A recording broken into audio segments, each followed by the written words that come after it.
Brought to you by Penguin.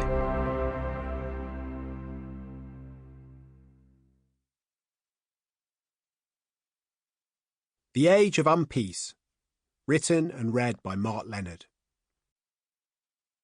This book is dedicated to the memory of Dick Leonard, my beloved father who was born in 1930 and died in 2021.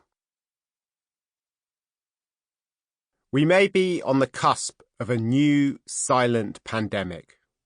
Like COVID-19, it's rampaging across the planet, spreading exponentially, exploiting the cracks in our network world, and constantly mutating to evade our defences. But unlike the virus, which pits all of humanity against a disease, this new pandemic is being deliberately transmitted from human to human. It's not a biological force, but a set of toxic behaviours that are multiplying like a virus. The connections between people and countries are becoming weapons. Just look at our response to COVID. There have not been enough vaccines, masks and gowns to go round. And rather than working together to increase global supplies, countries have used their stocks to bully others. When the virus first struck, the Chinese government hoarded medicines, masks and PPE. And when it spread, these supplies were used to bribe and to blackmail. China's allies, Brazil, Serbia and Italy, were showered with masks and vaccines. But more critical states like Australia, France, the Netherlands, Sweden and the United States of America faced threats to withhold supplies unless their governments changed policy. These toxic connections are not just about trade. In America, when the Black Lives Matter protests raged over the George Floyd murder, a wave of African social media posts called for violence against the fascist police. It looked like a global political awakening, but it was orchestrated by troll factories in Ghana and Nigeria, funded by the Russian state. Conflict over technology itself is affecting the world's biggest companies.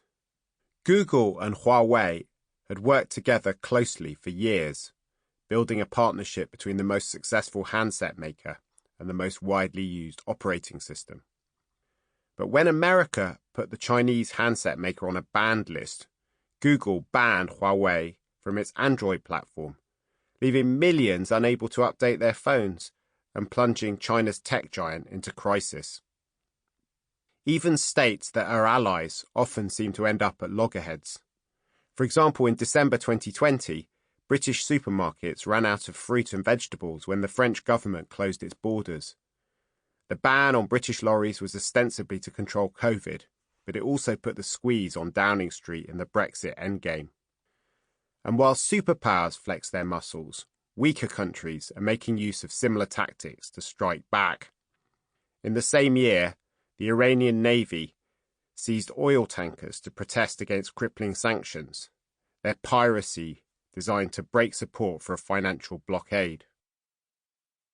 A few months earlier, in nearby Turkey, the president opened his country's borders to Greece, urging millions of Syrian refugees to seek a better life in Europe. His goal was not to help them follow their dreams, but to use the threat of a wave of refugees to extort concessions from the European Union. What do Chinese bullying, Russian trolling, American regulation, French blockades, Iranian piracy, and Turkish blackmail have in common? They were not random accidents like an asteroid falling from the sky or an earthquake, but new types of political violence. Each was a weapon perfectly evolved to exploit a weakness in our connected world. Each time one country uses one, another reciprocates, creating a deadly spiral of tensions. And as we get further into the 21st century, their use is spreading to pandemic proportions. Unwar and Unpeace. This is a short book with a simple idea, that the connections that knit the world together are also driving it apart. In a world where war between nuclear powers is too dangerous even to Sample complete. Ready to continue?